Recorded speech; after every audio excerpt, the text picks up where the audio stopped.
So down on 9B, I've discovered the end of the road, a gate, which I'm not sure if this is an ATV trail or what.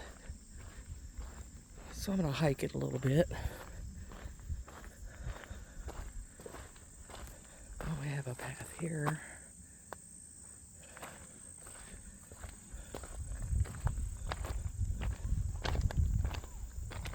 I think we have people down here. So off to the left is an abandoned campsite.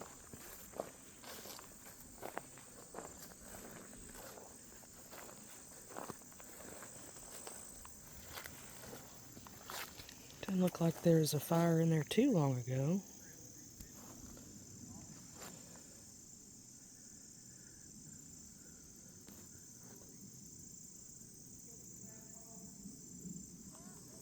I think we got some people fishing over there. Interesting campsite though.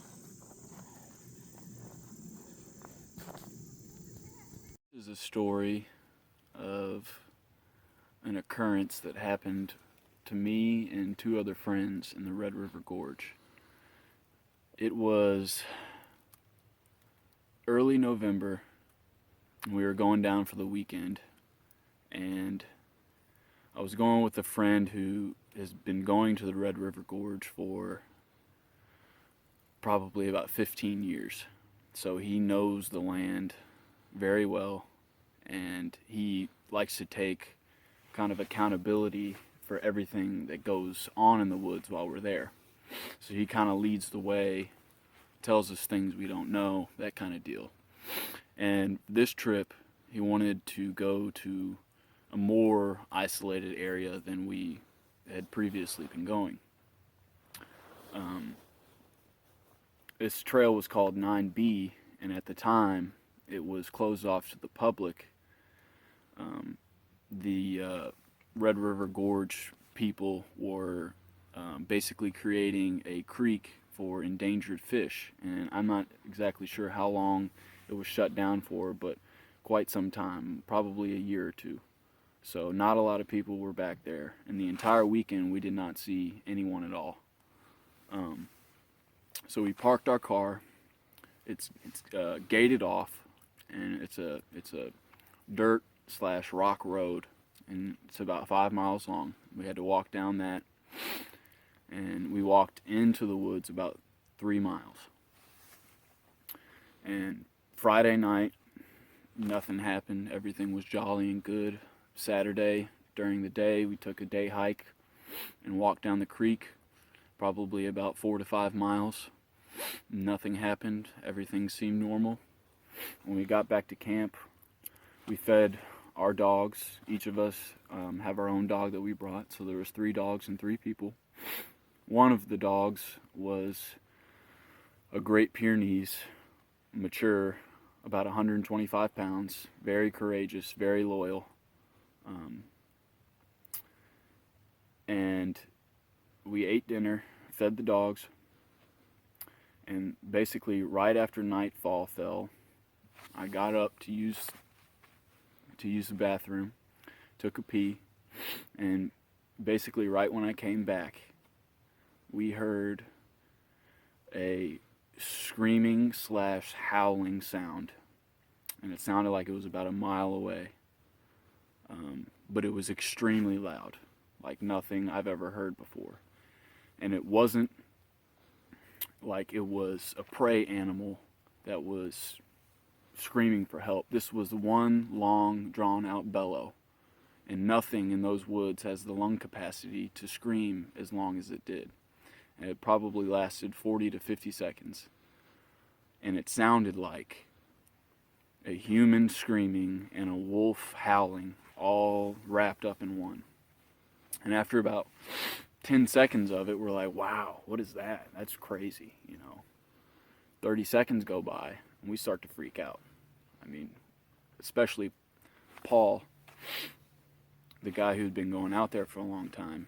He could not explain it at all. And after about the 40 to 50 seconds, we were freaking out, and so were the dogs. All the dogs were at this point growling, acting nervous, but especially the big dog Naku.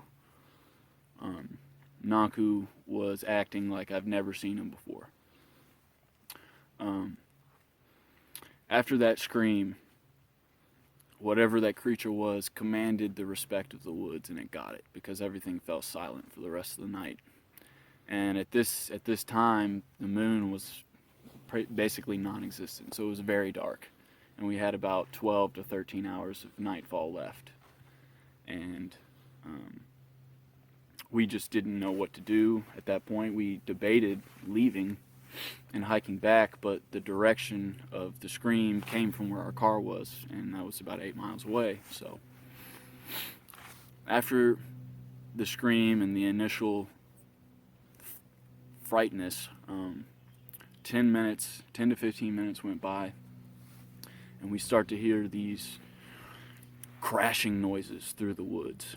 And the way we were situated was there was 2 ridge lines above us, and we're sitting in the valley, and there's a creek going around us, and we're probably 20 yards from the creek. We got a big fire going because we know most animals don't like to get near fire, so we tried to build our fire up. But whatever this was moving through the woods swiftly, quickly, and easily, and it was seemingly going from one ridge line to the other in a second. So either there was multiple creatures, or this thing was not playing by the rules of our dimension.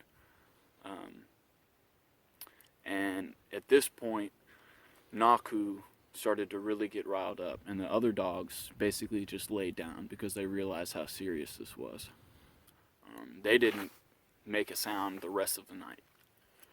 And Naku, every time we would hear these noises, would point wherever it was, and his back legs started to tremble.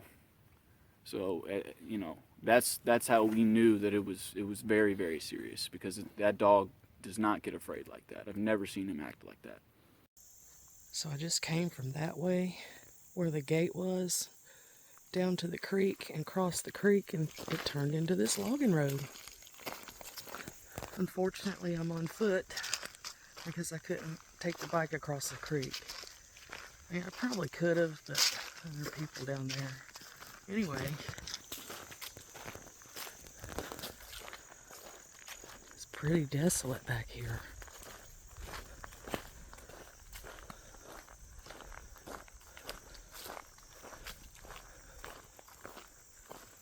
Got the creek over there.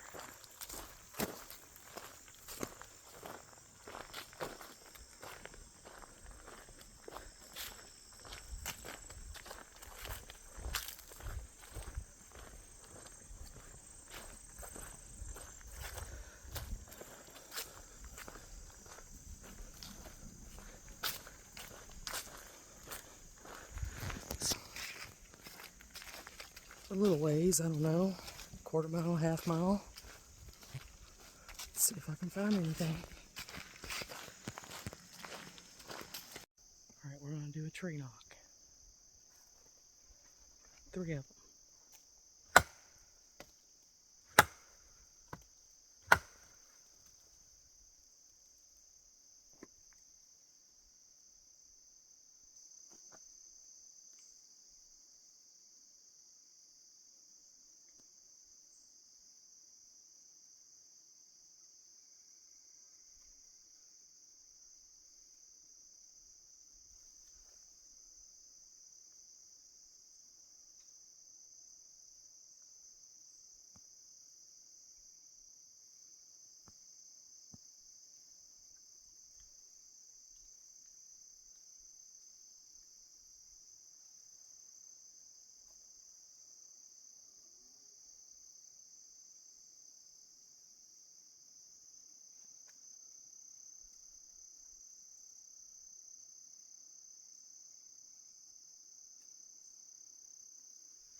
Still out here on this old logging road. Just sidetracked to that campsite. Gonna go a little bit further before I head back. Probably been a quarter mile. Haven't really been too far.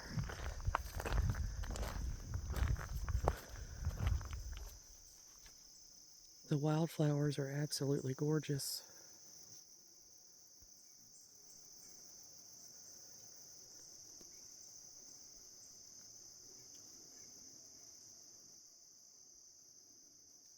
I can hear a chainsaw off in the distance.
Come across the first arch that I've seen. Any sign of anything.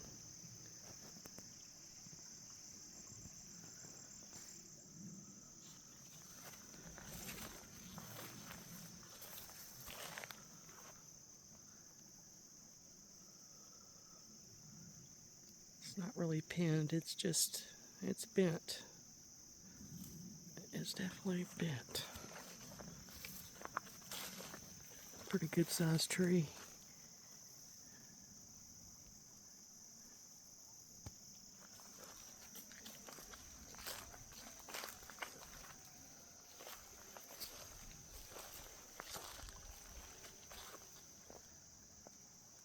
Oh, spider web, spider web.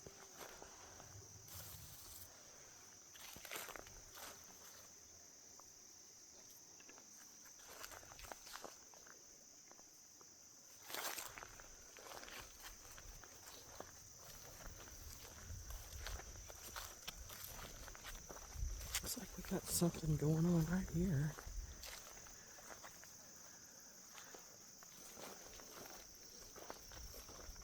Probably just a natural mess.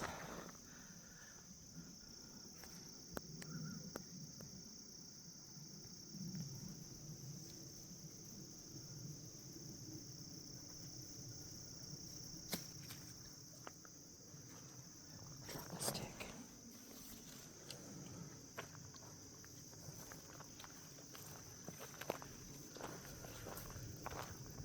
Well, I think I've gone about as far as I want to hike on foot today.